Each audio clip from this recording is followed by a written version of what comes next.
That's a good one. That's a good one. Oh, God, it's a toad, son.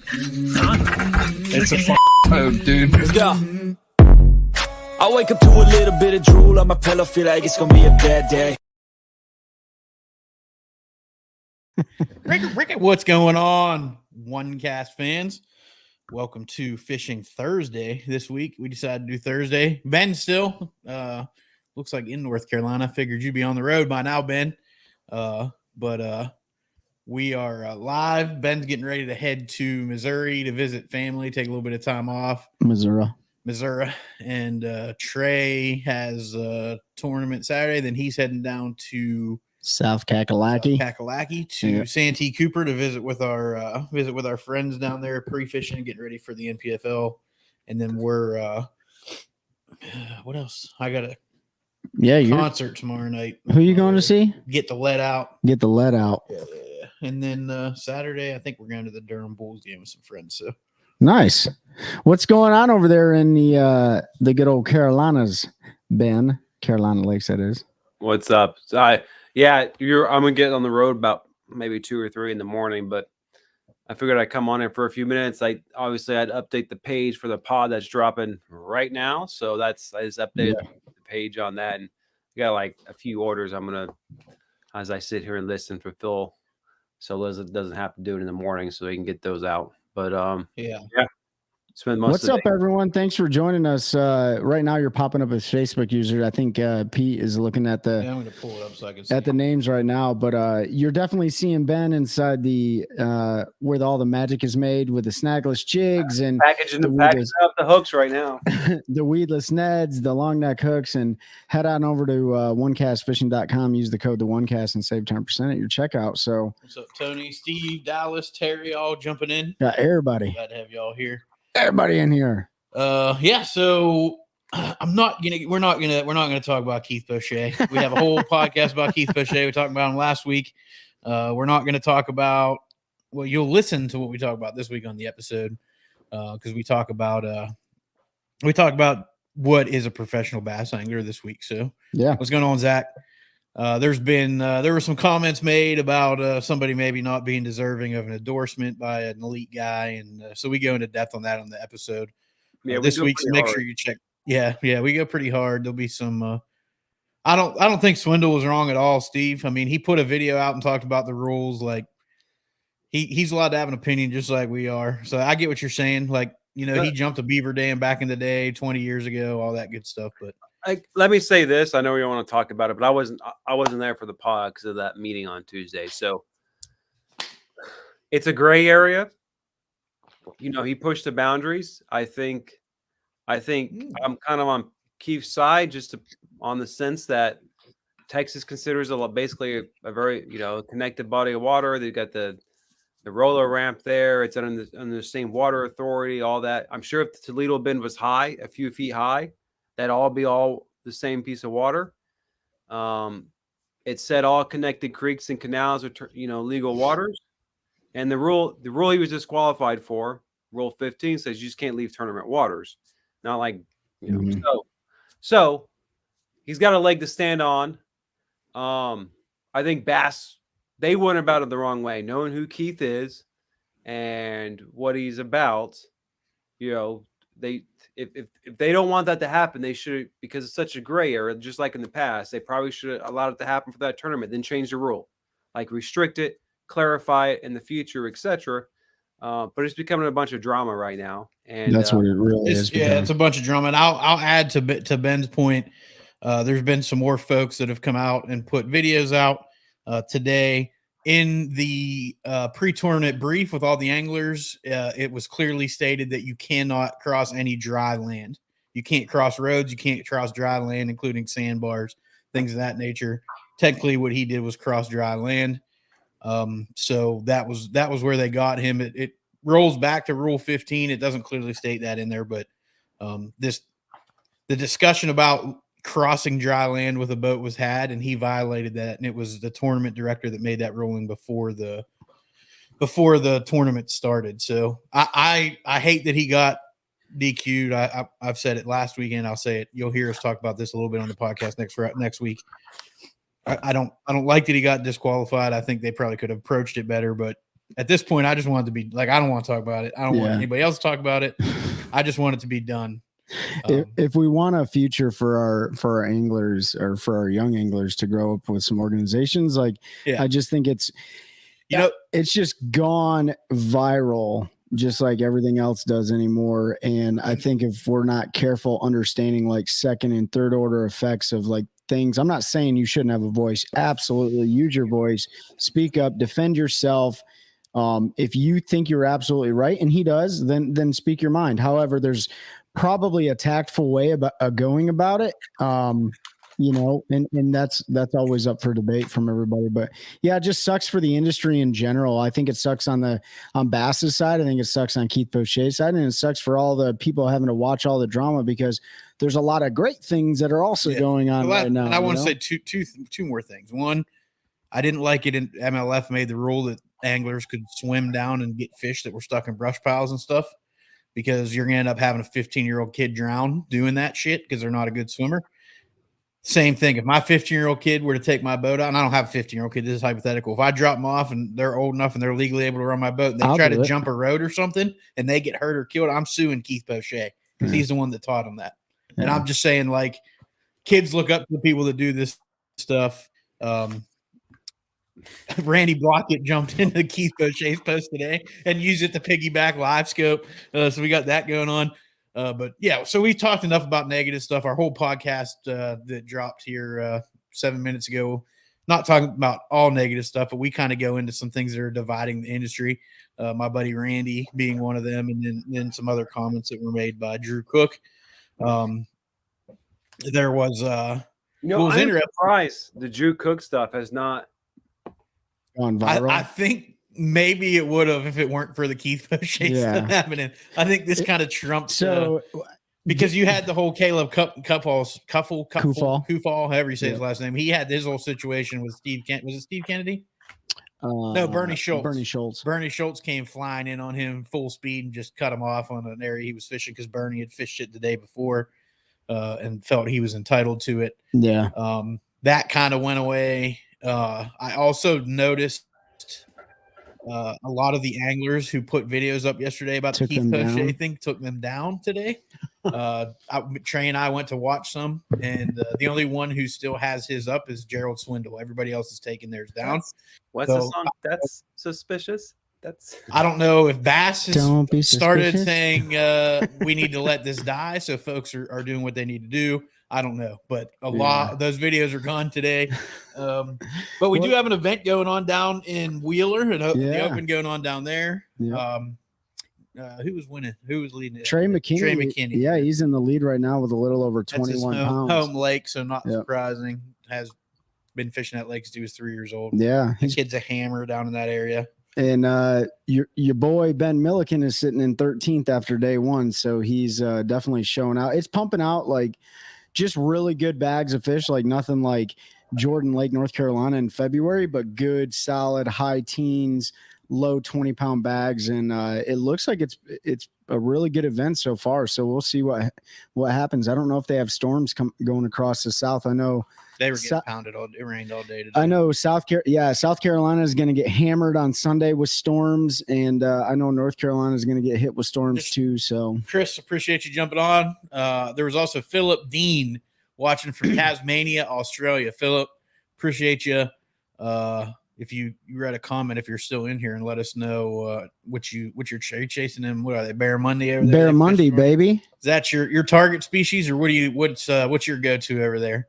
Chris in Ohio. What part of Ohio, Chris? You fishing the Great Lakes, chasing smallies, or let us know. Let us know there in the comments. So for everyone, if you get the chance to take the most painful flight of your life, at least in my painful flight was to Australia, but it's well worth it, man. Like Australia is one of those places that it's straight wild. I mean, everything there wants to kill you. Don't get me wrong, but it's a beautiful place to go tour, to go enjoy the outdoors. They got all sorts of cool stuff. So thanks for joining in all the way from Tasmania. Terry said it happened in MLF on Lake Jordan. What happened on Jordan with the MLF? I don't remember anything going on there, Terry. ponds 45 minutes from Lake Erie. Yeah, there's some good pond.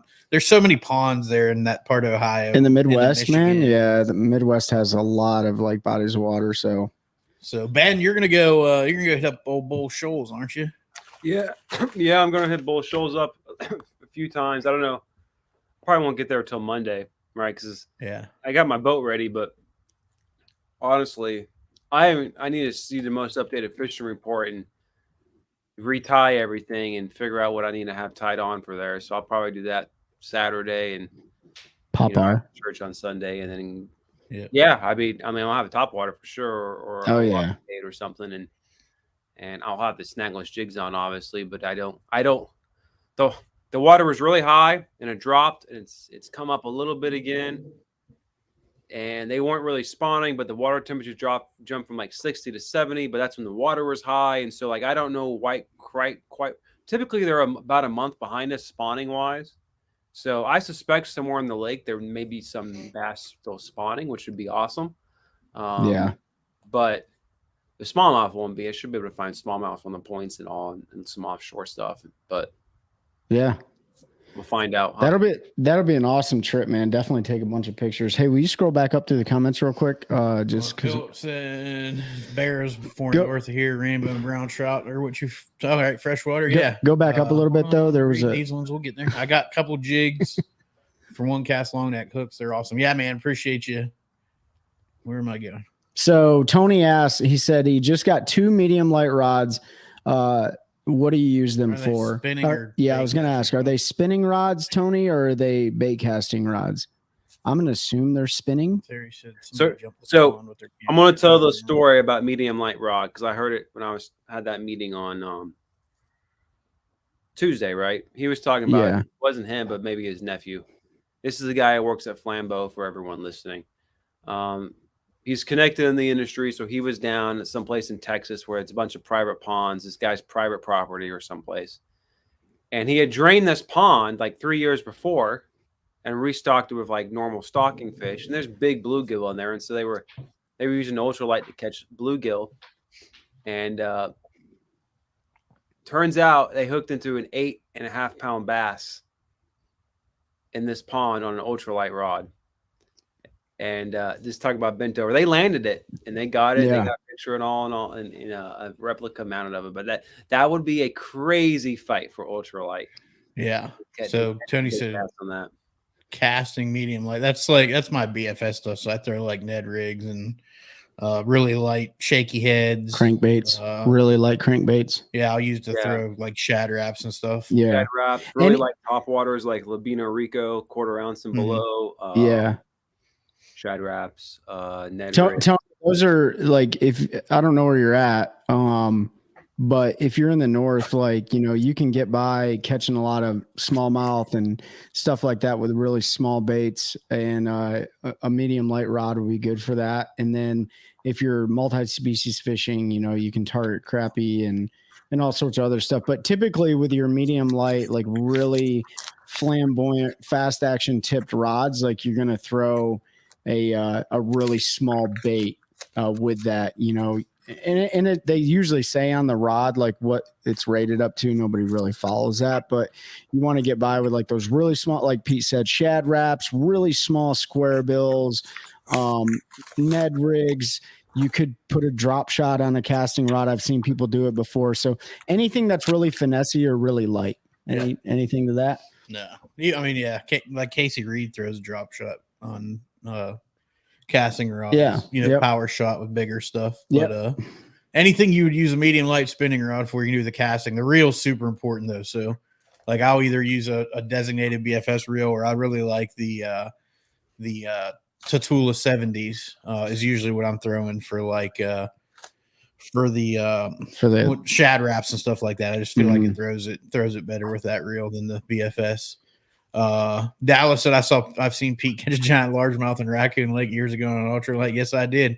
Yeah, right where they dumped the trout stocking in that lake. We were trout fishing in, like, it was cold. That was probably like December, January, and I caught I don't know how big it was. Looking in my head, looking back, I want to say 10 it was like pounder, 8 or 9 pounds. But 10 pounder in Pennsylvania, it was probably like 3.5, and we thought it was huge. But So Ben, going back to you talking about those guys catching an 8-pound largemouth or whatever on a ultralight.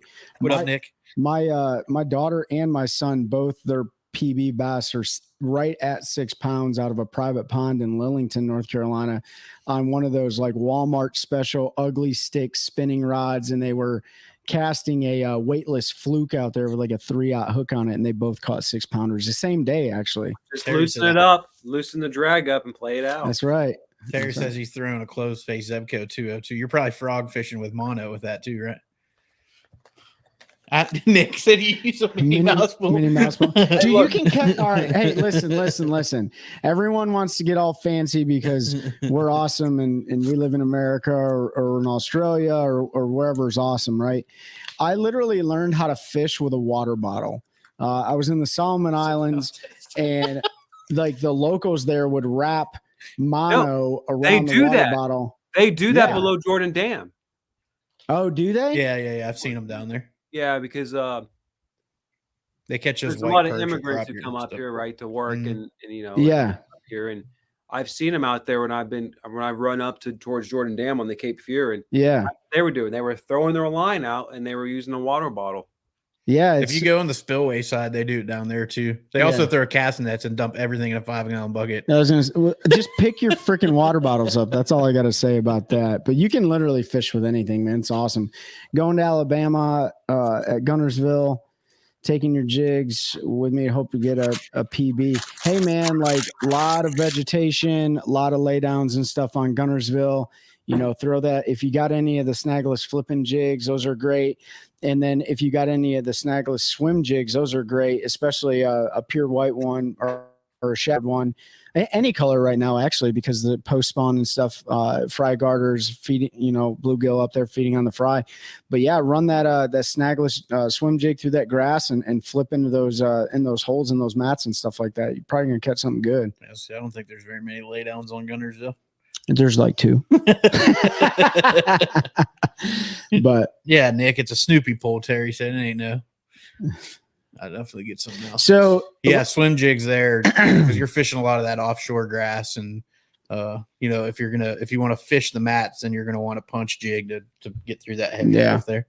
So I wanted to bring up last weekend's event. I don't think we talked about it. Did we? Did we talk about Lay Lake? Last Fishing Friday? I don't think we did because it wasn't done yet. Bit, yeah. So if you didn't get to see the Elite Series event on Lay Lake, which that's in Alabama too, right? Mm-hmm. Part of the Coosa River system, I believe. Will Davis Jr. won that. But here's something interesting, and I only know this because I listened to another podcast. I listened to ours first, so definitely check our podcast out. But it's interesting what happened with that event, and specifically speaking, when Will Davis Jr. weighed in his bag of 14 pounds, 2 ounces, Brandon Polinick actually had more weight than Will Davis Jr., but he had a dead fish. Mm-hmm. So because of that dead fish penalty, Will Davis Jr. got the W. Also, Jason Christie, he won by 2 ounces. So, you know, it's amazing to kind of hear like the inside baseball of what goes on in these tournaments. If you fish tournaments, you know, but usually it's like if you fish multi-day tournaments, that's when it really gets dramatic and stuff. But what a cool, I mean, they always say, right? Like when it's your time, it's your time, man. Everything worked out wrong for Jason Christie and Brandon Polinick, and everything worked out right. Christie lost that big fish. That's right. Cause he potentially would have won with that. And Will Davis Jr. got a treble hook buried in his hand in that event and had to get it cut out, and just happened to be a guy floating around that was able to cut that out for him and allowed him to go because he was going to go. It was his cameraman that got it out. Well, his cameraman got it out. That's right. But there was a guy with a pair of dikes that he was able to get from, and it allowed Will Davis Jr. to go back in there and fish for about 25 more minutes and make one critical call. And that right there allowed him 23 minutes to get back to the weigh-in. And so just really cool to see how that stuff shakes out, man. Like after a 4-day event, like when it's your time, it's your time. And he's a rookie. So he's leading rookie of the year right now. And It was a W for a rookie on the Elite Series this year. So pretty cool deal. Rookies that have won, and that was his home lake. So yeah. How about that rookie win home lake? Yeah. You don't see that a lot. You know, you guys watching MLF this week. So the only thing that I saw was Matt Becker dropped a 30-pound sack on him. I think he was in Group B? Well, today, if I'm not mistaken. Jacob Wall dropped 26 pounds.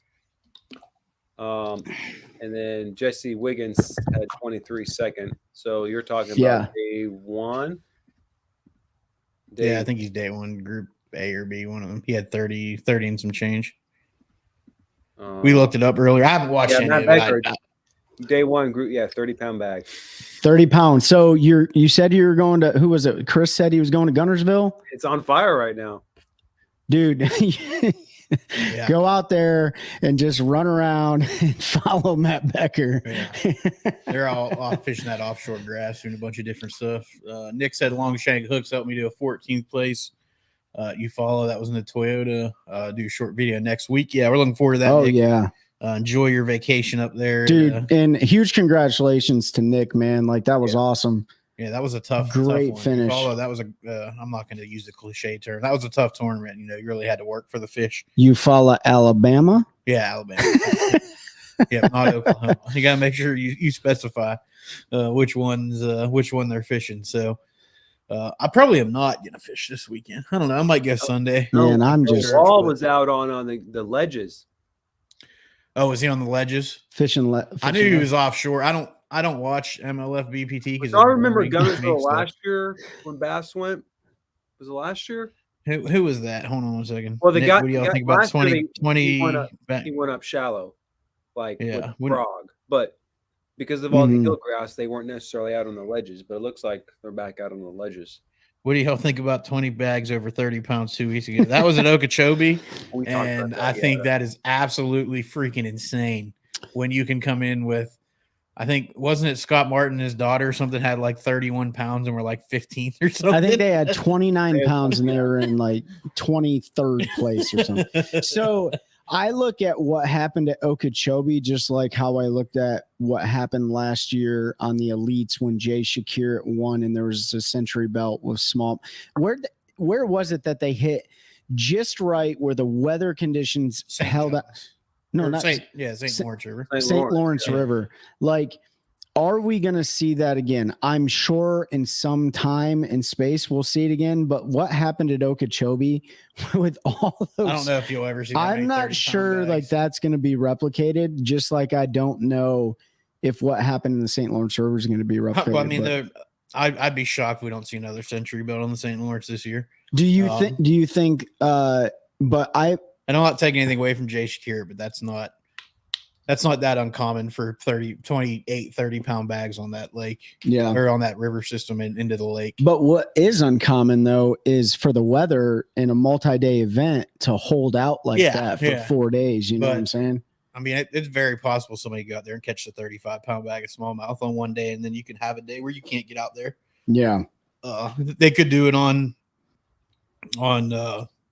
St. Clair too. Yep. That St. Clair event, the Elite event on St. Clair is going to be really good. That lake's they've been getting pounded with east wind. It's a muddy mess right now. Those fish are screwed up. They're going to hit that lake just about perfect. So St. Clair will be a fun one. The next two, Sabine and Sabine Lake River. St. Clair, both Jason Christie's won. He's fishing really good, so I wouldn't be surprised if he wins one of those. Yeah, I mean, Sabine. A single minute of the Sabine River. Why? Why not? All right, everyone. I'll watch it because it's not MLS. So we all have our personal preferences here. We all love fishing, but we all have our entertainment preferences. I like to fish more than watch fishing. I'm just be honest with you. I don't watch it a whole lot, but the Sabine River, Ben doesn't like the Sabine River like Pete doesn't like the MLF. But the Sabine River is really a huge test for the anglers to really get out there and figure them out. And for me, that to me, you know what? I equate the Sabine River to when all of us fish tournaments, how tough it is. right? Every single time we fish a derby, we're not dropping 30 pounds. We're like struggling for 5, you know? And so like this, it's nice to see those guys go out there and exercise a different skill set rather than hitting every single lake in the spawn at the beginning. I mean, they almost fish spawn year round on the elites this year. Yeah. It's almost spawn. Lucky. I mean, yeah, they did. Because I don't like any lake in North Carolina, Terry. They try to set it up that way, but it usually doesn't happen, you know. Yeah. Why doesn't Pete like Falls Lake? Falls is like Jordan. It's just a big mud hole. So it's another lake they could fill in and nobody's feelings would be hurt. They could fill in Falls, Jordan, and Harris, and you wouldn't miss anything. Oh, that's so untrue. No, you wouldn't miss a thing. Just put the river back and fish the river there, and you'd have 100 times more fun than you would fishing any of them stupid lakes. One, you wouldn't have to deal with the lake lice because they're not going to run around on there. So immediately get rid of them. And then Pete called them lake lice. That's so effed up. Hopefully none of y'all have wakeboards here. I don't care if you do. I think you're like some of those people I call lake lice. All right. That's they run right next to you. They run around with their ballast full, making waves. Like it's not, I don't care about sharing the water. Let me clarify for anybody I probably offended. I don't have any problem sharing the water, but be respectful. Like, have some courtesy when you're out there running around, towing, doing that kind of stuff. And a lot of times that doesn't happen. People run around with their wake, their ballast full, making giant wakes for no reason. They Gerald swindle right past you. Yeah, you want to DQ them. Trey had never seen that DQ. Dallas, you're right. Weather is that 08 Classic in Pittsburgh is like that was 100% because we had that like 10,000 year flood the fall before that, and it changed that entire river. I mean, I fished a lot of tournaments on the Ohio River, and it was 15. It takes 15 pounds to catch a check usually. So what I hate about Falls Lake in the summertime, or once they get off spawning, post spawn and offshore, is that so typically every time I go up there, it's because we got a club tournament and I put in up a Barton's because that's where they put in at. And so I have very little experience up on the upper end of the lake where the kind of what the ledges are. I've gone up there a couple times, but there's a lot of good spots in the narrow S turns and all that stuff. But in the summertime, it's dangerous, right? To be out there on a point fishing offshore with all those boats. It is because they whip around there and they come around that corner and they don't see you. Like it is. Yeah. I've had a couple close calls. The fish are there, like you can catch them, right? Because those points, way out in that S turns 9 foot, and there's stumps all over it, and there's fish sitting there, right? You run a jig by and all, you can have a good day, but doesn't that make you so? For those, if you don't know, we have this thing called a Miklik, and it shoots out of our vehicles, and it's a belt of explosive to clear roads and stuff, especially it's a mine, right? Well, it shoots out. It's a belt, and as soon as it hits the ground, it just explodes all the way down the belt, and that's to clear the path. So, should I be in the process of developing some sort of lake spike strip system or something? I'm just kidding, but yeah, I know what you're saying, man. Like I have fished Falls a couple times. Fun fishing and tournament fishing in the summertime, and that actually is probably one of the most dangerous areas. This is what fishing a point this is Falls what Lake is like. This is what show you all this. Yep, here we go. You're about to see this. I got some great videos out there practicing on YouTube on Falls. Let me get it to share here. Hold on one second. Is it not shared? Can you not see that, Ben? No, I can't see it. Oh, I gotta hit share one more time. Okay. All right, y'all ready for this? This is if you're fishing a point on Falls Lake. This is what this is basically. Lake, this isn't Falls, but this is what you got to deal with. So imagine that's me, that's Randy Howell, but I'm out there. I got me a nice point, and here comes old Gerald Swindle blowing down the lake. Right? Oh yeah, Gerald's got to get by, right?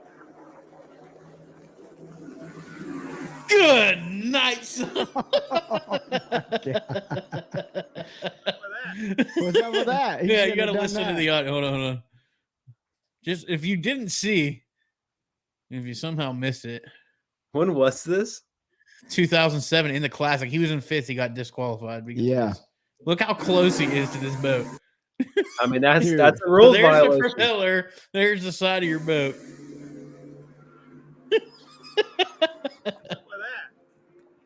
He shouldn't done that.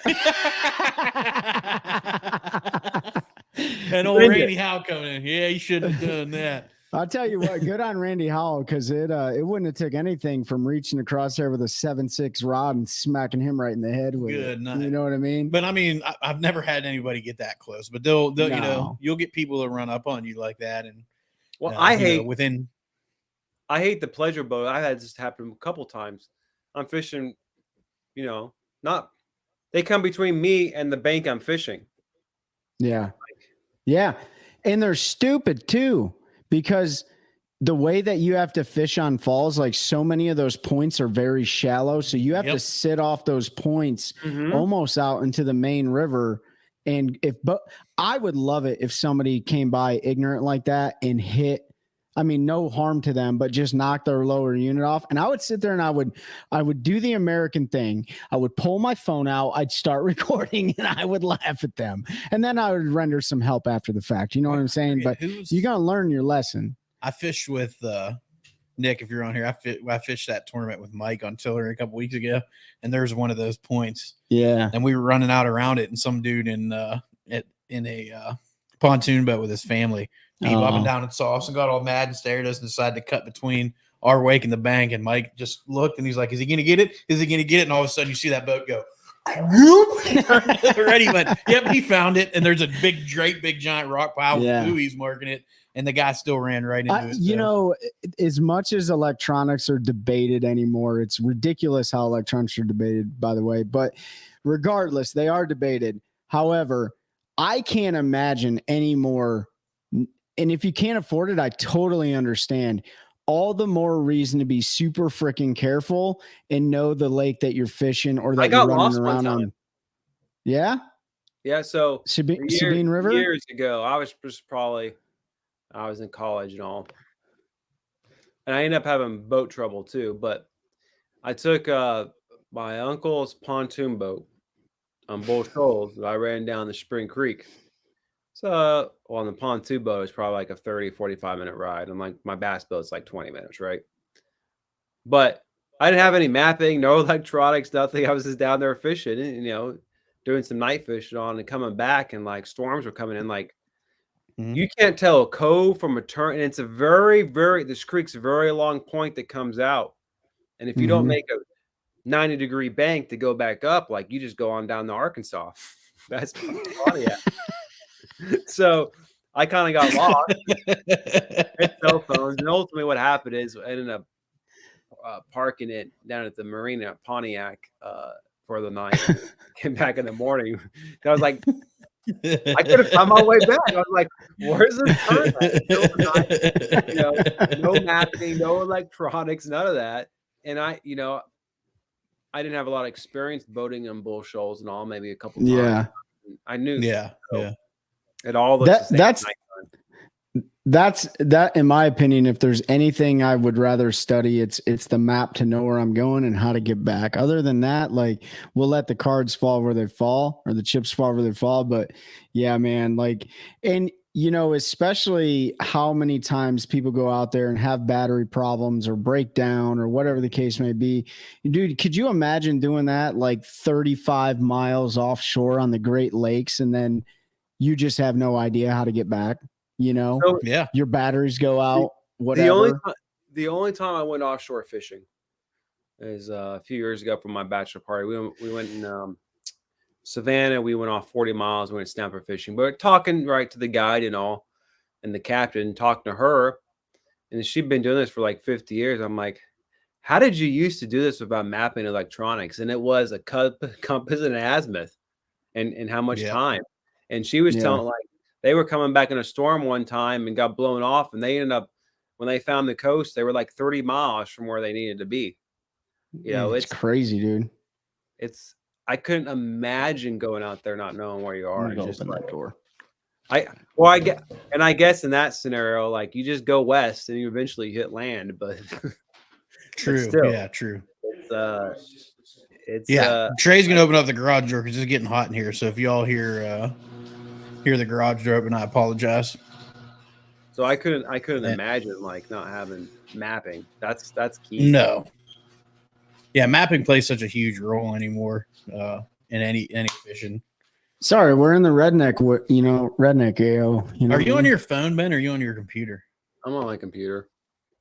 Are you able to share a screen? Could you play for everybody that's kind enough to jump on here? Could you play before we end the clip that you made today from our podcast, just to give them a little sneak peek of what they're in for?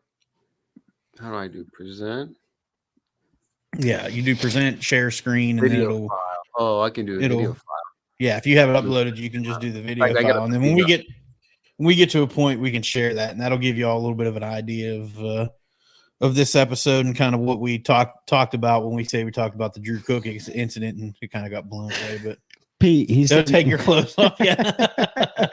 Which one is it? Oh, it's this one. Okay. So I'll tell you, everyone, head on over to our podcast, man, and leave some comments and share with your friends. But check this thing out right here that Ben's going to play for us. You ready for it? Yeah. Professional fisherman now. Yeah. There is a commercial that I saw the other day. I've got nothing against the guy, but he fishes the opens, and he is on this commercial as the professional fisherman. And that's where our issue is. It should have been Drew Benton or a Luke Palmer or a Brandon Polinick or Kevin Van Dam or Swindle, somebody that was actually a professional bass fisherman. Drew Cook, I wouldn't know who he was if he wasn't in his jersey. I couldn't pick him up out of a lineup if my life depended on it. 90% of professional anglers, I couldn't. The one thing I can tell you is, for at least the last 7 years, I've seen Ben Milliken's face all over everything on social media, doing his own social media stuff. I ended up jumping into his YouTube. I'm not even really a YouTube guy, but I subscribed and watched some of his stuff just because I liked the way that he was doing things. And I saw it constantly. It was always coming up on, on Facebook, has the thing, like similar to your interests or whatever it is, where it pops videos up and you would watch his videos, see him on shorts. I don't think he really does TikTok, but he pops up on shorts. I never knew who Drew Cook was till he fished the elites, but I knew Ben Milliken was making a living fishing. I just got a comment. How do I get rid of this now? You just hit remove. Oh.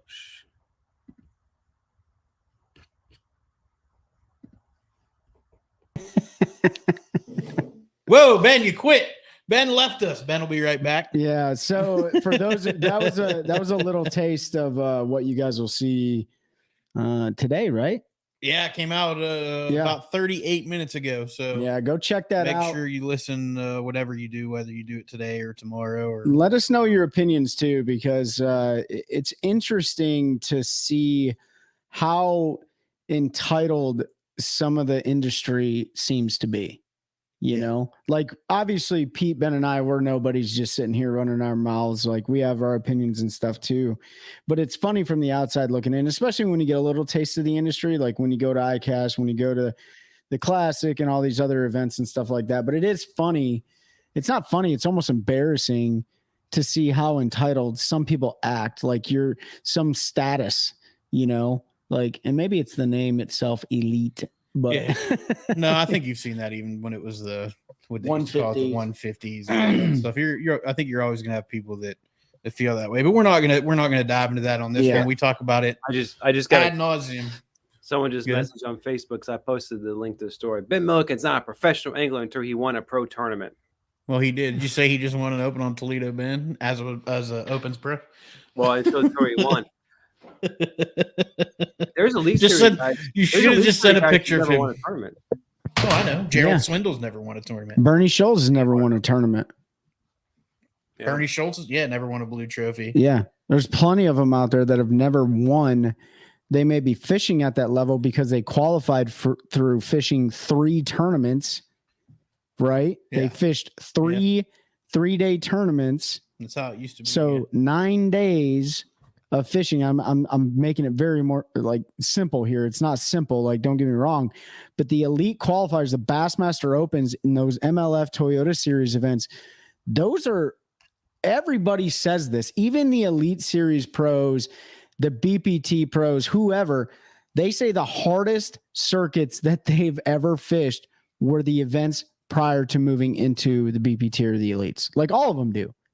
Like you can't tell me that 225 boats fishing on Bugs Island with 450 lines, and not everyone had a co-angler, but I'm just, whatever, doing math. Am I right on my math? 450, 225 times 2, right?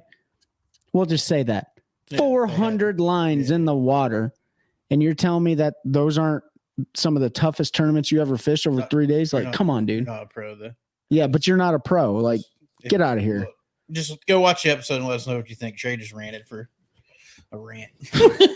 We talk about it at length, though. And we'll, typically we're able to roll back on some of that stuff on our lives, but because of life, we're doing it today. So go listen after the show. Listen on your workout in the morning, on your drive, whenever you listen. Normally check that out and let us know on social media what your thoughts are. We have a new Instagram page for the show. If you want to follow that, it's the One Cast. On Instagram, just look it up. We're growing every day too. Yeah, keep getting bigger. So we got 17 followers, baby. That's right, baby. No, I mean we got a poll going on the Facebook page. If you're not in there yet, like most of you are because you're watching on there, but make sure you vote in that. We're past a pro official. Yeah, I thought I passed you today. No, he passed me. That's who you said. Oh, you passed Pete. Nick, that freaked me out, bro. Like he just comes rolling up next to me and I'm driving I didn't have to go in. Pete was texting and driving. I didn't have to go in super early today. So no, I was not texting. Driving, I would be fired if I wasn't. So like I'm drinking my coffee on my way, and then all of a sudden, like out of the corner of my eye, I just see somebody hanging out of the window of a car. And I looked to my left and Nick's hanging out of the window and he's pointing at his hat. And I was like, oh gosh. But that's funny, man. Yeah, pro angler. I go out there and hey. So you said you would get fired if you text and drove? Yeah, text like that's in the rules, right? Yeah. So you're gonna get DQ'd. I would if that's what I was doing. Yeah, no, that's no questions asked. We can make a mockery. That's the job, no. And if they fire me, I'm gonna post all kinds of violations and stuff on my Facebook page. Yeah. So going back to the tournament stuff, man, I'm gonna make a prediction right now for Lake Wheeler or for Wheeler. All right. Somebody's gonna win. Somebody is definitely gonna win. Somebody's gonna have the most weight, and they're gonna get a trophy. But I think Ben Milliken is going to move up into the top 10 after tomorrow. And I think Trey McKinney is going to win it. I think he's going to win. Yeah. What do you think? What do you think, Ben? It's an open. I'm not going to try to predict an open. I have no idea. There's way too many anglers, and there's too many variables. And Trey McKinney might only have one thing going. And if he's boat number 200 tomorrow and somebody's on it, he might not have anything. So I appreciate that, man. I do believe I'm a great guy. No, Trey is a great guy. That kid, like, I met him when he was, I think, 16, and he had just won his 12th boat or something like that. Yeah, he won the BFL regionals as a boater when he was 16 years old, I believe, in his region. Yeah, that's awesome, dude. Yeah. I think both him and his cousin Trevor are fishing the opens together. Trevor McKinney and Trey. They were both on Bugs Island. Feet. Are you gonna fish the Roanoke, Pete? I don't think he was asking me. Yeah, I mean, I'm gonna fish the Roanoke. I want to fish the Roanoke, so I'll be down there every weekend from now until we have to go to stupid Lake Norman. And don't be like that. That's like the Sabine River. You'll be fine. Everything's fine. Pete, yeah, he said. Oh, yeah, I'm Pete. fishing it. Yeah, I'll be there probably Sunday. I know I'll be there all weekend. Ben was going to take Pete down there and show him how to catch fish. So we'll see how that goes. Ben, you catch fish down the Roanoke? We all need to go down there. Every single one of us. Everybody on the channel right now. Like, let's go down to the Roanoke in June and just tear it up. I'm fishing Lake Norman. I'm just going out with a cast net the night before and catching a bunch of shad. Oh, great. That one will go viral. Yeah, man. Well, Yeah, that's a spot lake. So team tournament on Gaston for a Bass Nation in June. Man, that seems fun. Why don't you get? Well, no, that's the. I don't think the June. Yeah, it is on Gaston. You're right. But it's the day before our Roanoke 2-day starts. So I'm not. Unless you want to fish it, Nick, and you want to take your new boat if you haven't yet, then I'll go fish off your boat. You can still qualify. You can still qualify for the classic through the Bass Nation, right? Yeah. You have to win the national championship. Oh, do you? Yeah, you have to be the national champion. But I think the Gaston events, they're like super qualifier. So okay, if you win that, you automatically fish the national championship. I am really unfamiliar with the Bass Nation, like how that whole deal works. I have no idea. You know what I mean? I've no fish clue. A qualifying BASS affiliated club, and okay. If you finish in such a number, you qualify for the state team. The state team holds a state tournament. If you finish it, I think it's the top 10 in the state tournament, you qualify for regional. And then if you finish top 5 or 10 in that, you qualify for nationals. Who in North Carolina is a BASS affiliated club? They've changed it some, so you don't necessarily have to fish a BASS affiliated club. So now they're doing these tournaments as an open style, as long as you're a BASS member. Is that different than the Bass Federation? That's the federation same thing, Bass, right? Yeah. So TBF affiliated club.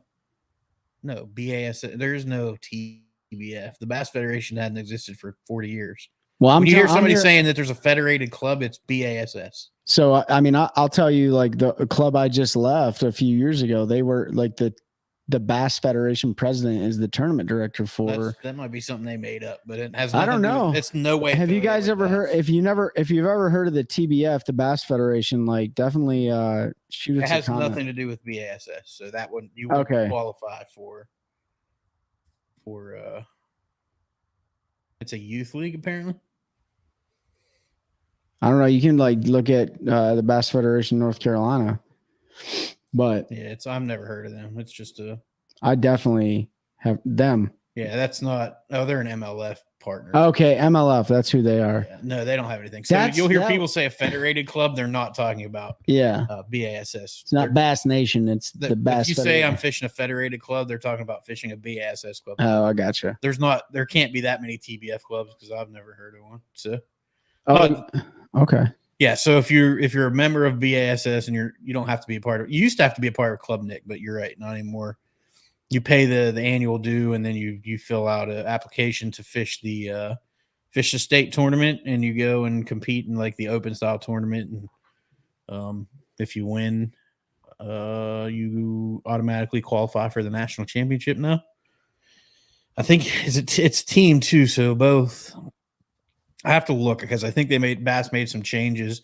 It used to be when you qualified through the Bass Nation team tournament trail, whoever won co-angler and won as a boater got to fish the classic, and the co-angler was provided a boat to use in the classic.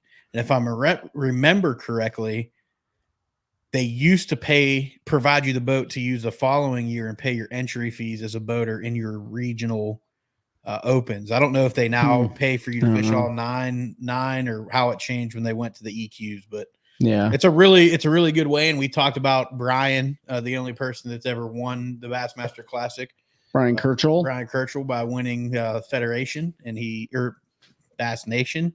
You got me all screwed up. I'm telling you, dude, it's winning Bass Nation and Boater and Co. have a fish off to the classic. But okay, so that's why they used to both get to go, Nick. So that I don't know that might have changed a few years ago. It's been a while since I looked, but yeah, because when we went to the classic this year, we were looking at the roster and we asked that question. We were like, wasn't there a co-angler, or wasn't there supposed to be two? But that makes sense. That fish off makes sense. So.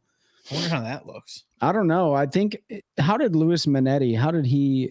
He went through college. Oh, was it college? Yeah. Yeah, plane crash. Yep. Yeah, that was crazy, man. Like if you didn't hear that, was that Nick? No, that was Terry Baker. Terry. I think that was our very first. That was like or second. First couple. Or no, that was the GOAT episode. That was the GOAT. That's right. Yep. if you go back and watch the goat episode, we Ben specifically mentions that, like, probably one of the craziest stories ever, man. I tell the story, but it's okay. Oh, was it you? Giving Ben my credit. Yeah. Ben and BPT, Ben, Pete, and Trey. We tell We're the a story. team. Look, we Hang tell up. the story. No, Pete told the story initially. And then you made take. a highlight for a hot take. Yeah. All right, you guys aren't here to listen to us argue. So hit us with any more comments that you have. We're going to be ending here in about 9 minutes. But if you guys are getting out fishing this weekend, man, like if you're fishing with any of the one cast, stuff, like send us pictures if you catch any fish. I don't care what you catch it on. Send us pictures. Yeah, send us pictures. We want to see what you got going on. I want to see fish pictures. The intent of the Instagram page that we just started is to kind of like I'm posting pictures every day, like the progress that we made starting the podcast, like just step by step and stuff. And that's another thing too. Like if people got questions about like how did you start a podcast, like what equipment do you have? Like, what did it cost? All this stuff, like hit us up. We'll let you know. Like there's a plenty of podcasts out there, but there's probably not enough podcasts out there, not enough consistent ones. So, but we appreciate you guys definitely supporting us because every bit helps, especially when you like and you subscribe and you put comments and you share it with your friends, leave reviews. Ben, can you design a special hook? If I created this, that was Terry. Terry, what do you need a hook for? What you trying to get some special wacky rig hook, probably something. Yeah. If you want to order like 20,000 of them, yeah, we can get anything made if you want to order 20. Terry, you'll never need another of that special hook ever again if Ben gets it for you. Yeah, that's the thing. Like, since we don't Eagle Claw, but you want it with the little bait holders in the back, strong thin wires. Oh, is that it? Ben does it. It's got to come with a 10-pound. Do you want to have a Snell leader on it, Nick? Do you want us to have it pre-rigged with a Snell hook, Snell tied knot with a leader? Trey, you have the best podcast voice. I appreciate that. I always mess everybody's name. Eric or Enrique or Enrique. Yeah. That's because listen, he knows like I'm getting ready to write his evaluation. So just kidding. Enrique, I do got to give a shout out to my boy Enrique though. So he just got onto the Redcon Tier 1 operator team for physical fitness. He does a lot of shows. He's getting ready to head down to Charleston, South Carolina. That's that guy. Yeah, he's all tanned up, wearing his little baby bottoms and stuff like that. So he's gonna go flex in front of a bunch of Enrique, people. I have to say, when you won the last one, Trey sent the picture to us in the group because he was obviously proud of you. Yeah. And I was like, man, that's really awesome that he won an axe fighting competition. And I think Trey thought that I was serious because he was like, no, man, bodybuilding. And I was like, yeah, dude, I know. I was just messing with you because the trophy was like an axe or a sword or whatever. Yeah. But yeah, dude, like good luck to you down in Charleston this weekend. Make sure you're ready to work when we go back on Monday. Yeah. Yeah, he's probably going to run you. Yeah. And while you're down in Charleston, bring me a gift. I will not use my rank to attain pleasure, profit, or personal safety, but bring me something back. Yeah, you better bring me something good. You just better bring the W back for the company, man. Like the only person that's got to win this year is you, because I haven't got to win, Pete hasn't got to win, and Ben hasn't got to win. So we need a W to bring back. I think Ben's retired from tournament fishing. Oh yeah, Ben, you're a retired professional. You're retired. Actually, I think we nominated. I wouldn't say retired. I'm just taking a break. It's complicated. He's like, I'm not retired. I'm just tired. All right. Yeah. I'm just tired. But we will nominate Ben for the Bass Fishing Hall of Fame, hands down. So right. For innovation and you know what? Keith Poche may get nominated for the Bass Fishing Hall of Fame for the most DQs, for the most disqualifications, and the most viral person in the industry. Like, talk about the dude that stirs the hornet's nest. I know we weren't going to talk about it, but I just had to throw it out there. Circling back. Here we go. You know what? I know, Pete, you're against like the whole division. I'm glad we're talking about it. I'm glad it's a conversation. It's about the direction of where we want. You know, Mercer, it was a podcast a while ago, and like his whole thing is like when things happen, you know, it used to be things got swept under the rug, and that was our big thing with like MLF with Josh Sprague and some of the things that happened. Like this thing is to be out in the open, and things need to be talked about, right? Ultimately, like the entire sport is based on fandom, right? You got to have people watching to pay the bills, and like you got to take in the direction that. And I understand where Keith's coming from. Like he's representing the little man, right? That's his whole mantra. But so it's interesting. I don't think it's necessarily bad. Everyone gets heated because people are passionate about it, and that's not necessarily a bad thing. Right? It's just people get their panties in a wad sometimes, and they become social media trolls. But like the conversation in itself is good. No, yeah, and I don't have but at some point the conversation has to end, and it's like we're how far removed now. We thought it was done, and then he makes a post today and gets G-Man all riled up and gets people on him, and then it was done, right? But other people were coming out with videos and stuff. Yeah. He was responding to it. Yeah. So that's fair in a sense, right? If everyone else would have just shut up, because I went on Keith's page, he hadn't posted anything about it for like 4 or 5, 6 days. Yeah. I didn't realize at the weigh-in on day one at Lay Lake that he walked off the stage without saying anything and didn't even stay for the weight of his fish. Did you listen to the last podcast that Mercer did? Yeah, I listened to it today after you said something. No, did you listen to it? No, and props to Keith because he said he called him and apologized. Yeah, I mean, dude, like there's a difference between like, expressing yourself and then like throwing a professional temper tantrum on the stage, or like when he was going out and listen, this is somebody else saying, so I usually believe half of what I hear or half of what I see and nothing of what I hear. But the rumor is that as he's leaving the docks and he's doing his live well checks and going through and hitting his kill switch, he's looking at the crowd saying, I was wrongly DQ'd. That's not fault. I mean, it's on literally there's videos all over. Yeah. And I'm not saying like, don't do that, but like time and place, pick your battles wisely. And it was kind of like, like, yeah, dude, like everybody knows you got DQ'd at freaking Toledo Bend on day 3 or whatever it was, but day one, but like, okay, time and place, like, hey, the fans are here. They want to see us, go off, make sure we make it back safe, whatever. I don't know, man. Like, you know what? He can do whatever the hell he wants to do. So that's just what he's going to do. Well, he can until his employer tells him. Yeah. I mean, and really like, nobody has to like it. I do respect the fact that he is definitely voicing what he believes in. And if he truly believes he was wrongfully disqualified, then go for it, man. Like go for it. It is stirring the hornet's nest. It is publicity, whether you want to say it's good or bad. I thought Brian Latimer, it was funny. He put it on his Facebook page. He goes, if y'all want to see some drama in the fishing world, or if y'all want to see entertainment, just go to any professional angler's Facebook page. It's on fire right now. It's really funny. And B-Lat, man, he's one of the most humble and like down to earth dudes. I don't find any humor in any of that. Yeah, I think it's all just a bunch of children malarkey that are arguing, and they're further dividing people for no reason. Like at this point, it's become the world versus me mentality, and he's rallying people behind him, and now they're arguing. I mean, there was people on Swindle's post saying, "I lost all my respect for you because you don't agree that he didn't violate a rule." Like, yeah, they don't need that. If Keith Poche, he followed the legal process that Bass has, he lost, put a statement out to say, I think this is wrong, and that's the end of it. You don't need to make 15 videos talking about and put out 100 pictures and all this BS.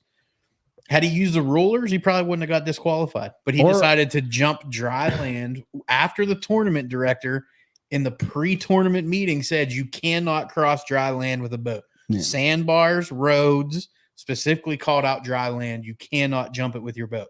It was said in the pre-tournament meeting by the tournament director. Yeah. And it's finally started coming out today. Noticed Keith Poche didn't mention that. Yeah. And I'm not calling anybody out, but a lot of opens anglers don't attend those, and that's what happens when you don't. Yeah. The rule book thing too. I wonder if the anglers keep the rule book in their boat and they actually read them. That is a lot. Like, and Ben, like being in the Army, Pete, working, doing what you do, I guarantee you there's a lot of doctrine that you have to read to understand. Sometimes things get so saturated in information, it's better just to make the phone call to a subject matter expert. Like if I just have a question and I know I can't digest the amount of information in a book, I'm just gonna be like, all right, dude, I got to make a phone call to somebody who may know better than I do. I think that's where like the people defending Bass are like, just should have made the phone call. And then the people defending Keith are like, well, in the rule book, it's kind of vague. right? It's kind of vague in the rule book, but maybe in the meeting it wasn't vague. Every rule written in is the vague. history of man is vague, right? And leaves room for interpretation. All the rules are written there because something has happened, right? Yep. And this is with his boat he's running, and the tactics he's using have not been done before on this type of boat, right? Remember, they changed the rule about not switching boats because what was it, Roland? He used a jet boat back in the day. Yeah, he switched boats, and then I think Defoe used a jet boat, didn't he? Mm-mm. He didn't. Mm-mm. I thought he did. I thought that he tried to use him long before. Keith Poche got violated. Got DQ'd from an MLF tournament for switching boats to a smaller boat. I don't know if it was a jet, but it was a little. No, it went down to a 90 horse. Yeah, he got DQ'd for that, even though it's been clearly written in the rules forever. So yeah, like Ben was saying, I appreciate the guys pushing the creativity in bass fishing, and he's said that. No, I'm just kidding. Said it right now. Just kidding. Jesus. But and that's where Randy has a point on that comment, was like everyone out there is running 20, 21 foot boats, 250s, all the electronics. That Gator Treks are expensive, but but you could do all that similar stuff with a 10 boat. Yeah. That those guys, smaller 10 boats, those guys just aren't running, and so it makes the point like, this is the way that you can be successful. You have to just do very different tactics than everybody else. But does Bass not want that? I don't think it has anything to do with Bass not one. I don't think they're picking on him for running an aluminum boat, a smaller aluminum boat. The last two classics have been by guys running aluminum boats. Like Christie, and then who was the one before that? Chris Christie? No, Jason Christie won the last one. No. Jason. Oh yeah, Gustafson. Yeah, that's right. I forgot about Gussie running a Lund. My bad. I'm like, what are you talking about? Yeah. So those two. So I don't think it's an anti-aluminum boat, and I get what you're saying, Ben. Like, but if you're gonna push the limit, I think you can agree, Ben. If coming from the military or anything, like if you're gonna do something that's outside of the norm, you'd better ask somebody, right? Like, hey, this is where I want to go. Oh, you want to know? I'm gonna ask for forgiveness, not permission. So here's my thing with him, like, and we're quickly running out of time, but I thought about this a little bit ago. Like, if you go down and start and you read more and more rules, and I dove into the rule book that I could get today, which Bass in there post those. The fact that they're not posted in there, there's a section that says anything questionable like that you have to ask before 8 a.m. No. You can't even call during the tournament. By that, it's too late. Before 8 a.m. on the first day of the tournament, you have to ask the question so they can make a ruling and they can push it out to everybody. I think Keith didn't do that because he didn't want other people to know what he was going to do. Honestly, I don't think anybody in the damn field would have jumped that thing anyways. I mean, you most, can't say that for sure. I'm not going to. If he goes in there and catches a 30-pound bag, I mean, and there's been a lot of really good points. Some of the other pro anglers, I'm not going to say any of their names, that put videos out that are now down, brought up good points. Like one of them's like, I don't accuse Keith of doing it, but that area was isolated because of the low water. You couldn't get to it by running like you normally could. What was to stop him a month ago from dumping fish in there? Yeah. From going to Lake Fork and catching a 40-pound bag and bringing it there and dumping it into there and knowing he was the only one that was going to be able to access it.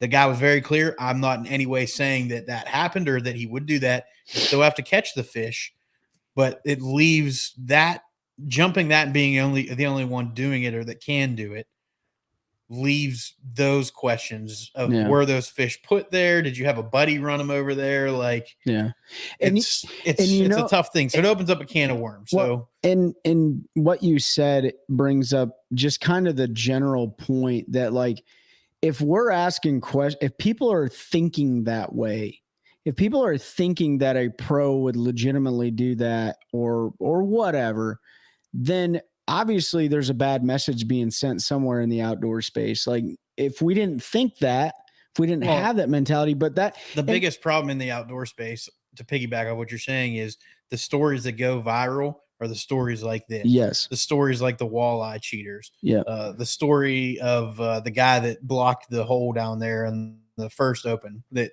Keith was fishing. Yeah.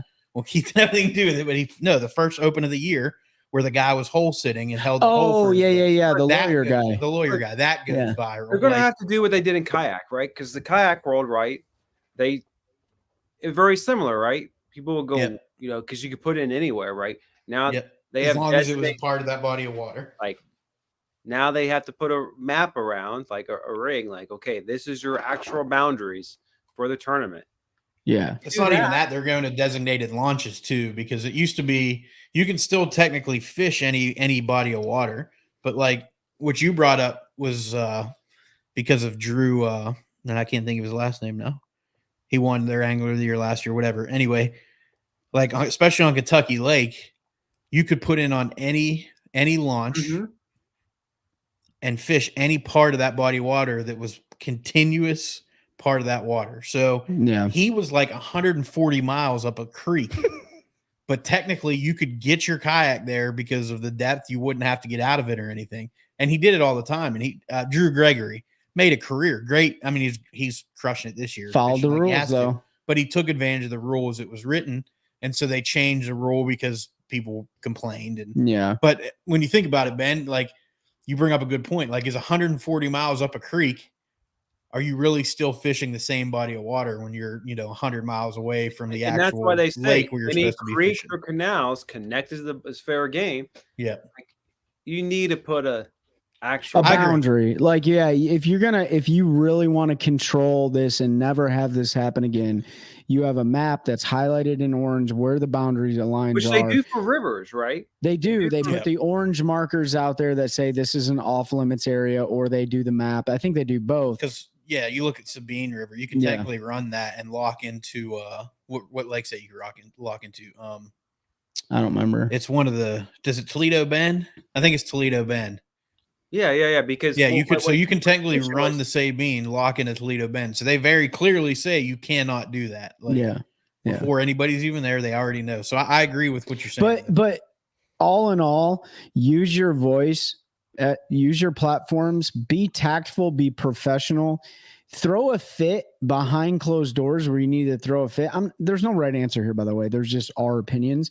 But dude, he still got like a 20-something finish in that deal. I thought he got a 23rd or a 29th finish. He never fished the third day. So his day one weight was DQ'd. So he only had 15 pounds, not 30 something. Okay. I thought he still had like a decent finish. Well, regardless, like sometimes you get a penalty on the play and you got to move back 10 yards, but you still play, and if you don't want to play, you can walk off the field. Yeah. It's as easy as that. Or the organization is going to tell you to stay off Or their they're going to make you a free agent very quickly. You know what I mean? Not saying that's going to happen to Keith. Yeah, but Bass also as an organization, just like any other organization out there, they have a message that they want to send to their sponsors, to their customers, to their fans, to their anglers. Keith Poche, he's got his own construction company. He's got a message he wants to send to his fans on his social media platform and all that stuff. Everybody wants to send a message, but somebody's going to make a decision. Yep. That's what's going to happen. Yeah. Yep. I agree. Use your platform, push for change, but do it tactfully and without getting people at each other's throats, which is what we're seeing now. So that's my biggest gripe with the whole situation. It's not fun for you to watch. It's fun for me to watch, but still, I hate to see everybody at each other. Like, and that's the thing. It got old after the first time, and then it just keeps going. And you're probably Ben. You brought up a good point. Like the other anglers probably should have just kept their mouths shut. But again, they see it going viral, and fishing. You have to grow your brand. That's right, Nick. The message is buy more snagless jigs. Absolutely. Yes. But in fishing, and Nick, you're here.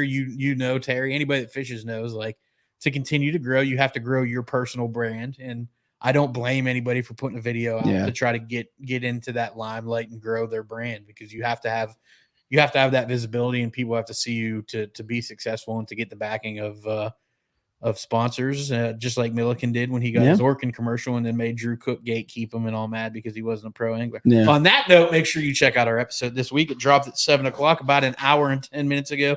You can find it wherever you want to listen to your podcast. Ben, did you get the YouTube video? Did it ever work out, or are we not doing it this week? Yeah, so it got up. It's up. It's up right now. If you on the OneCast website it's up there too. So Yeah, go check that out. Yeah, so go check that out. And you want to use your beautiful new little term that you've coined? Hey, with all the crying and complaining and all the craziness going on, like there's one thing that we can do, and we can grow this sport one cast at a time.